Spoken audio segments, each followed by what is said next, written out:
한 주간 기독교 소식을 살펴보는 주간 교계 브리핑 시간입니다. 국민일보 장창일 기자 나왔습니다. 안녕하세요. 안녕하세요.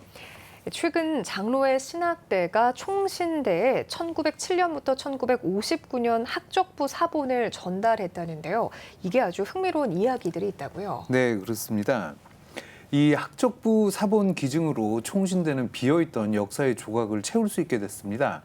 이 관련 기사가 이어지면서 1901년 사무엘 마펫 선교사가 세운 평양신학교에 뿌리를 둔 두 신학대 중 장신대가 학적부를 갖게 된 계기, 궁금해졌습니다. 네, 그러면 학적부에는 어떤 내용이 있었나요? 네, 1945년 광복 이후 예수교 장로회는 남산에 신학교를 세웠고 이 학교가 1959년까지 이어집니다. 그해 장로회는 대분열을 하고 지금의 대한예수교 장로회 통합과 합동총회가 태동하게 되는데요. 네. 이 남산에 있던 신학교도 둘로 나뉘어 통합은 서울 동대문에, 합동은 용산에 임시교사를 마련했습니다. 이 교단 분열은 통합과 합동 모두에게 큰 혼란이었는데요. 남산 신학교의 집기와 서류, 도서관 장서 등은 용산으로 옮겨졌고 통합 측에는 미국 북남 장로교를 비롯한 각국 선교사가 함께했습니다. 이 분열 초기 누구에게도 학적부가 없었습니다. 두 대학 모두 학적부 찾기 시작했는데 결국 행운이 통합에게 간 것이죠. 네. 이야기 자체가 굉장히 흥미롭고 우리의 역사를 다시 되짚어보는 듯한 네. 느낌이 드는데요. 이 내용이 구체적으로 어떻게 알려지게 된 건가요? 네, 이 학적부를 둘러싼 비밀이 우연히 모습을 드러낸 건 박창환 장신대 전 학장이 남긴 미공개 회고록에서였습니다. 여기에 학적부가 통합총회로 오게 된 과정이 고스란히 담겨 있는데요. 네. 이 장신대에서 1948년부터 89년까지 강의했던 박 학장은 분열 후 학적부를 구하기 위해 동분서주했던 일이며 학적부를 확보하기까지의 전 과정을 회고록에 자세히 적어뒀습니다. A4 120쪽 분량의 회고록에는 박 학장이 직접 보고 경험했던 한국교회 비사가 빼곡히 담겨 있는데요. 네. 이 학적부와 관련한 핵심 인물, 이 남산 신학교 직원으로 박 학장과 막역한 사이였던 김모 집사였습니다. 이 김 집사는 분열 후 합동총회 신학교 직원으로 일하고 있었는데 이 회고록의 내용입니다. 이 김 집사로부터 연락이 왔다. 김 집사는 나와 매우 가까운 관계에 있던 직원이었는데 여러 사정으로 마음은 내가 있는 곳을 동경하면서 몸만 그쪽에 있는 상황이었다. 이 김 집사는 그곳을 떠나고 싶은데 학교 직원들에게 빚을 져 청산해야만 나올 수 있다고 했다.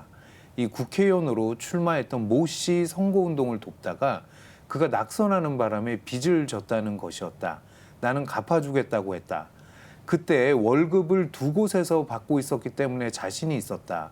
며칠 후 종로 화신백화점 뒤 거상이라는 다방에서 그를 다시 만났고 그는 꼭 필요한 금액이 17만 원이라고 했다. 그러더니 김 집사가 목사님 제게 요구하시는 것이 없습니까? 사실 신학교 학적부가 제 집에 보관돼 있습니다. 그걸 드리겠습니다. 네. 한 것이죠. 이 17만 원은 1959년 쌀한가마니 가격이 1,305원이었던 걸 고려했을 네. 때 지금 가치로 2,600만 원에 달하는 금액이었습니다. 네. 하지만 그 사이 쌀의 가치가 지속해서 하락하면서 당시 체감 가치는 더 컸을 것으로 보이는데요. 네. 이 교단 분열에 이어 신학교마저 두 개로 나뉘다 보니 이처럼 혼란이 극심했습니다. 이 학적부를 집에 보관했던 김 집사처럼 총회와 신학교의 각종 서류를 개인이 갖고 있던 일은 비일비재했다고 하는데요. 이 박 학장은 이를 즉시 학교에 보고했지만 처음엔 구매에 적극적이던 이 학장이 여러 곤란한 문제가 생길 수 있다면서 발을 뺐다고 합니다. 네. 이 다시 회고록 내용입니다.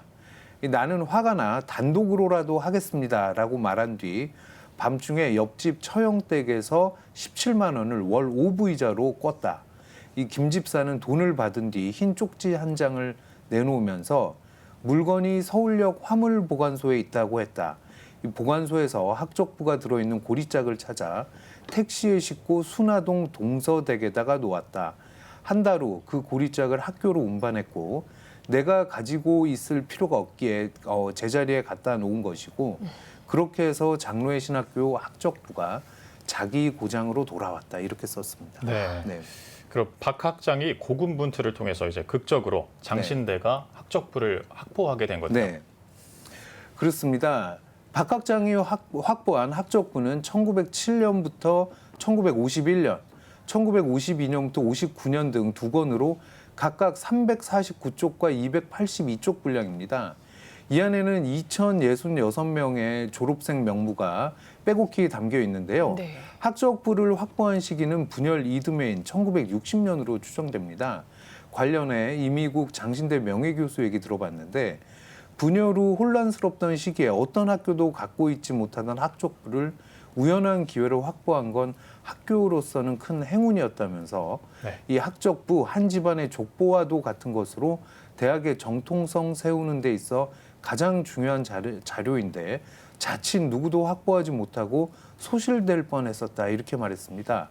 이 박용규 총신대 명예교수도 두 대학의 학적부 사본 공유는 역사적으로 큰 의미가 있고 앞으로도 두 대학이 더욱 활발한 교류를 이어가길 그런 계기가 되길 바란다 이렇게 밝혔습니다. 네. 역사 속으로 숨어 있을 뻔한 학적부가 이렇게 세상 속으로 드러나면서 두 교단이 이번 일을 계기로 서로 돕고 교류해서 함께 협력하는 시대를 열어가길 바라겠습니다. 지금까지 국민일보 장창일 기자와 함께했습니다. 오늘 말씀 고맙습니다. 네.